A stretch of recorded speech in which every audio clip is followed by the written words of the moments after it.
Jean-Christophe Millot, bonjour. Bonjour. Vous êtes le président de l'Association calédonienne d'astronomie et hier soir, nous avons assisté à une magnifique éclipse de lune. Est-ce que cet événement avait un caractère exceptionnel? Alors on va dire oui et non. Une éclipse de lune, il y en a visible sur Terre à peu près tous les 6 mois. Par contre, une éclipse totale, c'est plutôt quelque part sur Terre visible tous les ans et demi, et visible à un endroit donné, par exemple visible en Nouvelle-Calédonie, c'est plutôt tous les 3 ans environ. Donc c'est Donc pas rare. la dernière était en 2018. D'accord. Il y en a une prochaine en novembre 2022. Mais qu'est-ce qui faisait que ce spectacle était aussi magnifique? Parce que Alors, on va dire différentes choses. D'abord, on a eu un très beau temps, donc un ciel découvert, je pense sur l'ensemble de la Nouvelle-Calédonie, en tout cas à Nouméa, dans le Grand Nouméa. Et puis, d'autre part, la Lune était, on va dire, plus grosse que d'habitude. La Lune tourne autour de la Terre, mais elle décrit pas un cercle parfait, elle décrit une ellipse.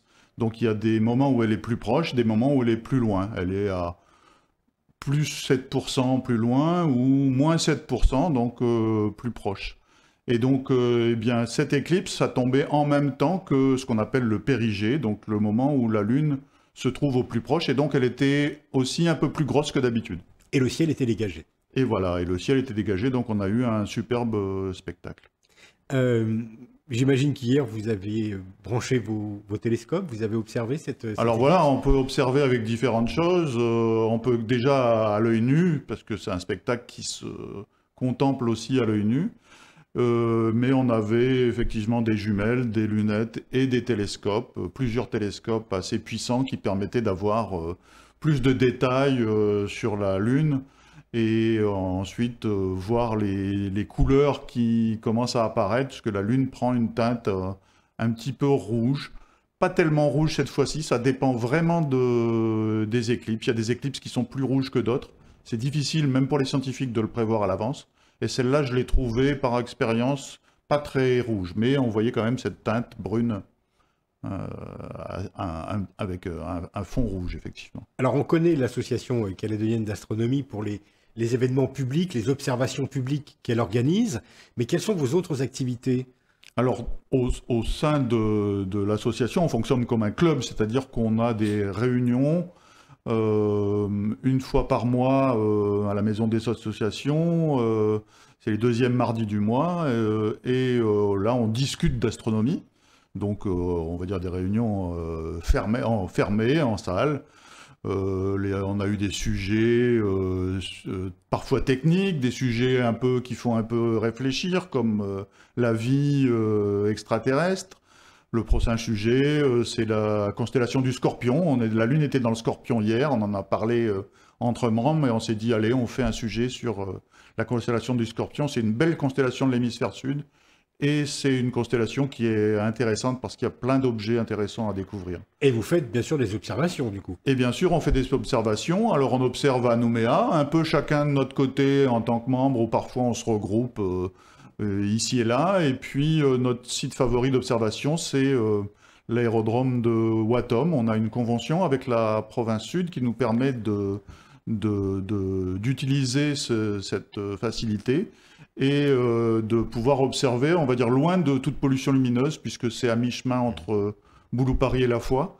Et donc loin du halo du Grand Nouméa et même de Tontouta qui, on va dire, effectivement, ont beaucoup de lumière qui éclaire encore le ciel. Même s'il y a des améliorations et que de plus en plus l'éclairage public est de plus en plus tourné vers le sol, et on enlève au fur et à mesure les globes lumineux qui polluent la lumière et qui gênent également la faune en général.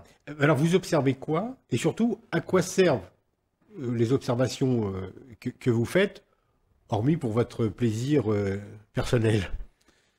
Alors, on va dire les observations pour le plus grand nombre, les soirées publiques, bien Oui. sûr, on partage notre passion et on partage aussi les instruments qu'on a la chance d'avoir, soit nous membres, soit des instruments qui ont été acquis par l'association.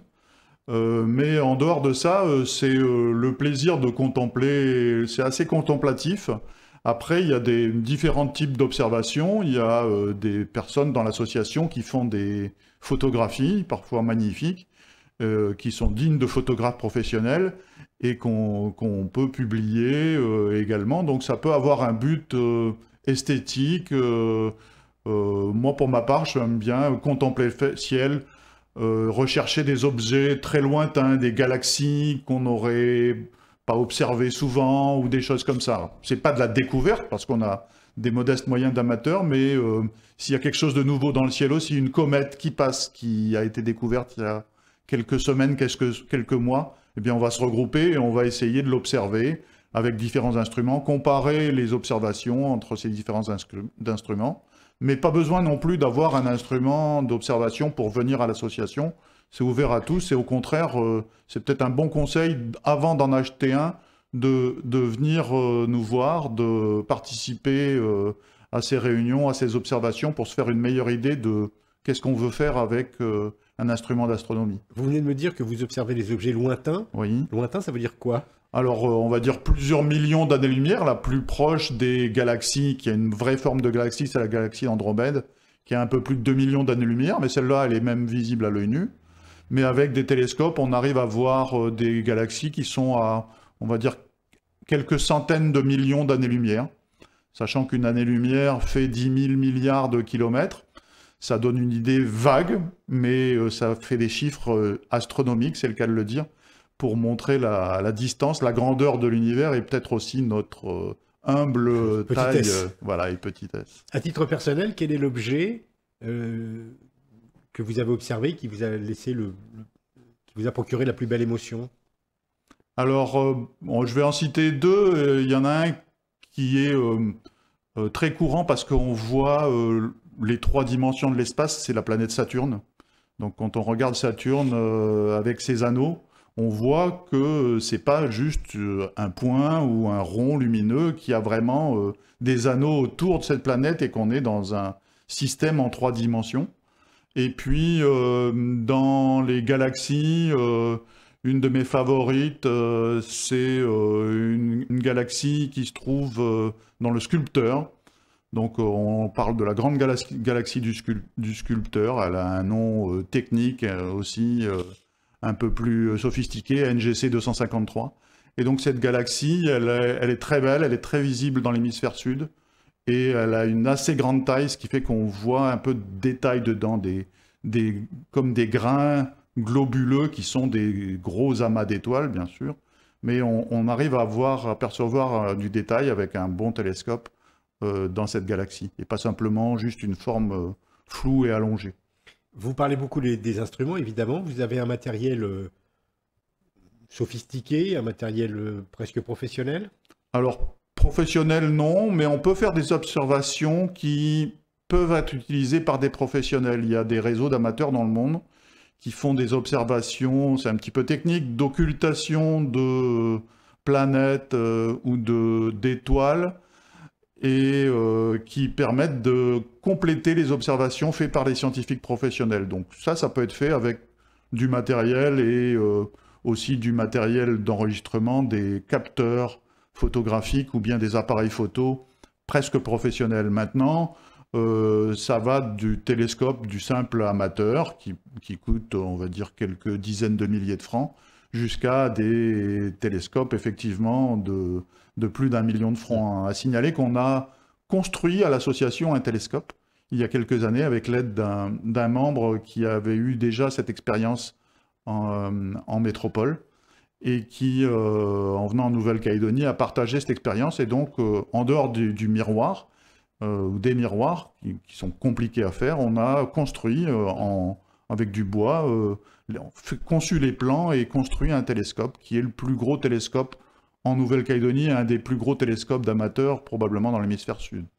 Quelle est la prochaine observation à laquelle vous allez inviter le public à venir? Alors, je vais en citer 2 ou 3. Il y en a une très prochainement au Parc des Grandes Fougères. Il y a une soirée porte ouverte des Parcs des Grandes Fougères. C'est samedi de la semaine prochaine, donc le 5 juin, si je ne m'abuse. Et sinon, on fait notre soirée dans le cadre de la Nuit des Étoiles, qui est un événement qui se fait sur l'ensemble du territoire français. On fait un événement avec une soirée publique d'observation à Watom. Donc là, on pourra voir aussi ce qu'on appelle le ciel profond, donc des nébuleuses, des galaxies. Et ce sera début août, il me semble que c'est le 7 août. Et ensuite, notre grande soirée publique annuelle, qu'on place plutôt en novembre-décembre, quand c'est un peu les beaux jours. Et puis en ce moment, le retour des planètes Jupiter et Saturne le soir. Et donc ça sera le 10 novembre à Nouméa. Alors le 10 novembre, c'est en semaine, mais le 11 novembre est férié, donc on pourra à loisir aussi avec les enfants pouvoir venir observer le ciel calédonien. Merci Jean-Christophe Millot. Merci.